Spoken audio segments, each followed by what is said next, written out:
Capítulo 4. Un viajero. Un hombre abandonaba Belleram al amanecer. A esas horas la ciudad ya estaba en pleno movimiento. Algunos sirvientes de la Casa de las Estrellas alisaban el terreno de juegos, y los vendedores rezagados acarreaban sus productos cuesta abajo y deprisa por las callejuelas que desembocaban en el mercado. Los sabrosos olores de los puestos de comida saturaban el aire. En uno de ellos, el hombre se detuvo a comprar una tortilla envuelta en hojas. Olía especialmente bien y les costó unas pocas almendras de Oacal.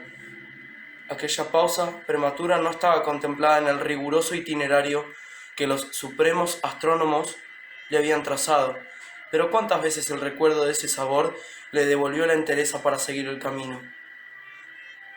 Muchas personas lo conocían en Belleram y varias de ellas lo saludaron al pasar. Su equipaje decía a las claras que salía de viaje. El hombre dejó la Casa de las Estrellas con la mitad y menos de lo que atesoraba cuando llegó, una bolsa repleta de objetos insólitos, además de los muchos que llevaba encima. Los supremos astrónomos le exigieron reducir la carga, y a pesar de las sensatas razones con que él intentó demostrarles la utilidad de cada una de sus pertenencias, tuvo que resignarse a prescindir de muchas y fantásticas cosas. «Recuérdenme que las reclame a mi regreso», se fue protestando. Su equipaje, por menguado que estuviese, era suficiente para delatar el viaje. Sin embargo, ninguno de los muchos que lo vieron pasar se ocuparon de averiguar la causa ni el rumbo. Ir y volver era lo que él siempre hacía.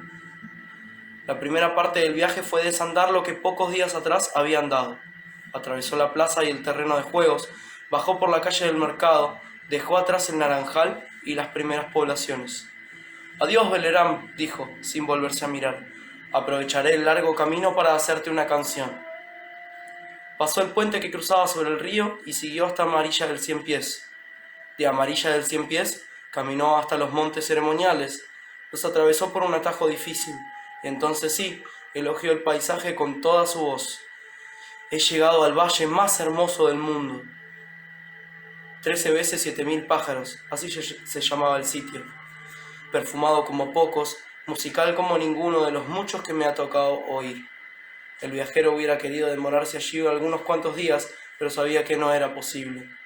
Continuó su marcha en dirección al mar y un buen día se halló descendiendo las dunas de arena. Los astrónomos le habían ordenado que aguardase en la orilla la llegada de las mujeres peces, y las mujeres peces vinieron desde el atardecer. Traían una pequeña embarcación que dejaron cerca de la costa, donde el viajero pudo alcanzarla sin dificultad. El viento venía con ellas, por eso el cabello les revoloteaba adelante. Después les revoloteaba las espaldas, cuando se volvieron en dirección al atardecer y el viento no. La barca no se diferenciaba en nada de la que cualquier Csikszentmihalyi podía construir con algunos haces de totora y unos pocos secretos. Dentro de la barca había un par de remos y una generosa ración de víveres. El sol alumbró de nuevo y aunque el hombre Csikszentmihalyi se dispuso a zarpar. «Adiós, mi comarca aislada. Estaré tan lejos de tus estrellas como nunca antes lo estuve». Navegó por la mansa Lalafque, porque allí el mar se estaba quieto, ceñido entre orillas. Cortar camino por aquella bahía le ahorró al viajero muchas jornadas. El camino por tierra era largo y muy escarpado, donde se confundían las últimas estribaciones de las Maduinas. A partir de la mañana en que desembarcó, las cosas para él tuvieron que cambiar. Desde ese preciso instante, aquel viaje debía tornarse migaja y silencio, para que un secreto siquiera resguardado. Nadie debía ver un Csikszentmihalyi caminando por esos lados del continente. Por eso el viajero agradeció a la barca que lo había transportado y luego la destruyó hasta las huellas. Cualquiera que quisiese llegar a los confines por el norte se veía obligado a atravesar el país de los pastores del desierto. Los astrónomos le indicaron caminar sin perder la orilla del Lalafque. De esa forma evitaría ser visto, porque los pastores jamás se acercaban al mar. Por supuesto que así lo hice. Caminé sobre el trazo de los astrónomos y hasta donde sé, no me vieron ojos humanos, dijo después en cada ocasión que narró el viaje, no una sino muchas veces. Dijo ojos humanos, porque desde que pisó la tierra sin sombra un águila lo anduvo rondando. A veces desaparecía. En una ocasión lo hizo durante toda una jornada, pero siempre regresó. El hombre se alegraba de verla nuevamente volando alto sobre su cabeza. Me alegraba como al ver la propia casa cuando uno vuelve bajo los relámpagos. Y claro que tenía motivos para la alegría. Viajando solo y por tierras extrañas, no es difícil perder el rumbo, confundir una referencia, desconcentrarse en la llanura o en la encrucijada. Y siempre que eso sucedía, el ave bajaba graznando, y con su vuelo ida y vuelta entre un viajero desconcertado y el camino certero, indicaba por dónde continuar. Además, el águila acostumbraba a traer en su pico unas hojas carnosas llenas de jugo reconfortante que aumentaron la reducida provisión de agua que únicamente podía renovarse en los pocos oasis cercanos a la costa. Así anduvieron interminables jornadas, ella por el cielo, yo por el arenal, y nunca al revés. Aquel desierto parecía no tener fin, días de penoso calor, noches heladas.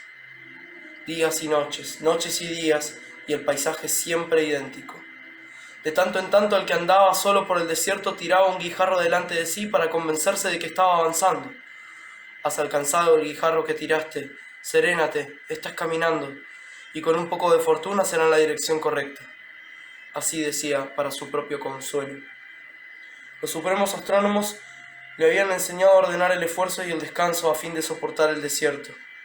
Mientras estuviese en la tierra sin sombra, debía iniciar su marcha al atardecer. Envolverme en mi manta y caminar, ganar terreno durante la noche y en las horas tempranas de la mañana, porque apenas el sol se alzaba debía armar mi toldo a la mezquina sombra de los espinos, beber mi agua y dormir. Dormir y despertar con cielo rojizo, sumergirme en el mar, comer mi vianda y proseguir el viaje. Con frecuencia en medio de la noche se alzaba un viento lleno de arena, lastimador. Ni pensar en seguir.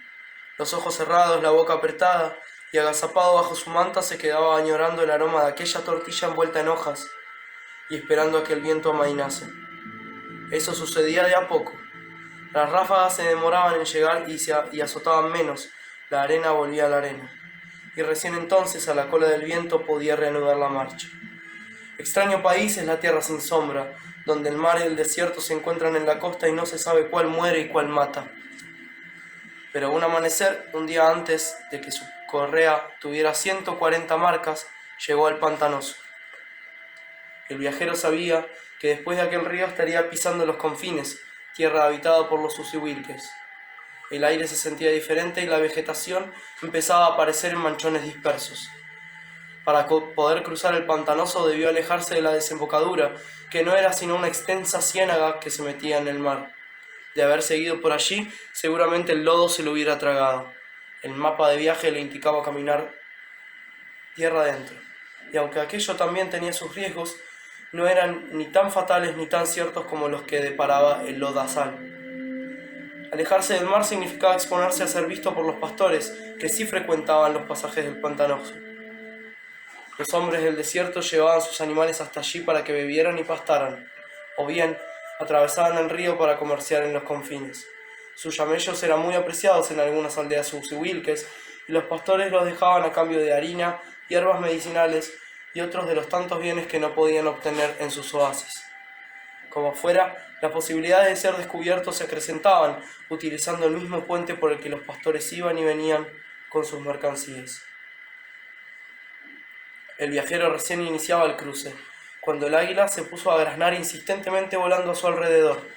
¿Qué estaba tratando de decirle? Esta vez no podía haber equivocado el rumbo. El río era el río, el puente era el puente, y solo tenía dos direcciones. Hacia el sur estaba su destino final, hacia el norte estaba el regreso. Amiga, ¿no pretenderás que vuelva al desierto? Giró siguiéndole el vuelo, y enseguida comprendió cuál era la causa de tanto graznido y tanto aleteo.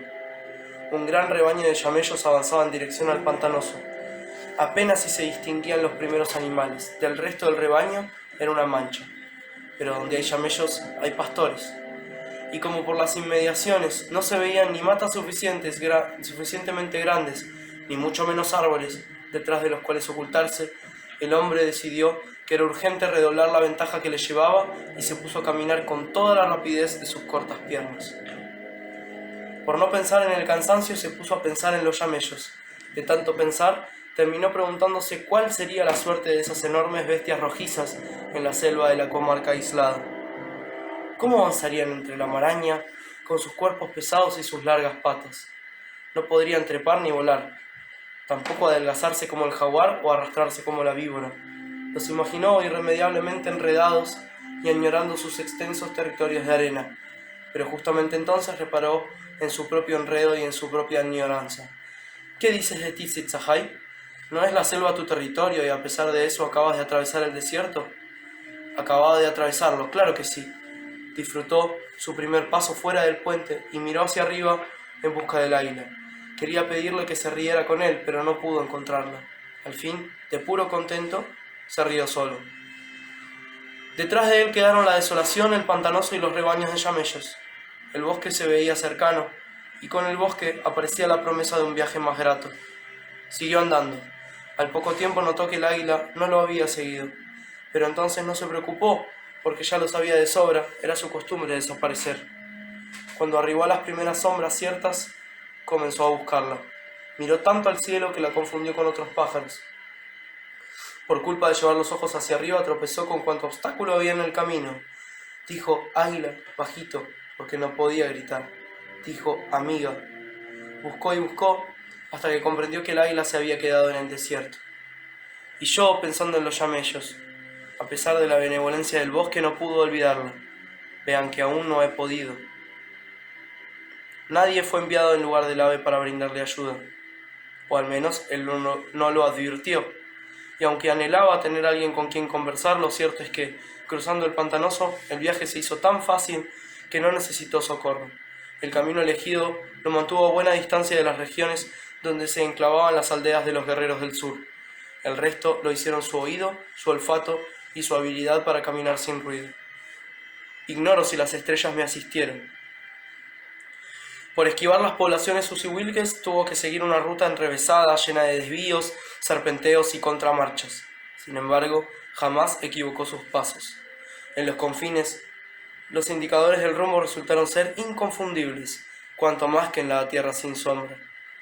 Allí no había otra cosa que las maduinas al este, el Lalafque al oeste y siempre arena. En cambio, en el bosque de los confines, era imposible no advertir la gran cascada o el estero que señalaban cómo continuar. Era imposible extraviarse en un lugar donde cada cosa parecía un gesto que apuntaba al buen camino. Ríos que se derrumbaban hacia el oeste, un enorme cipresal quemado por el fuego del rayo, lagunas gemelas, surgentes, extensiones de lava, cavernas. Tanto me guió el paisaje que, como hacía en mi tierra, caminé cantando, contó después.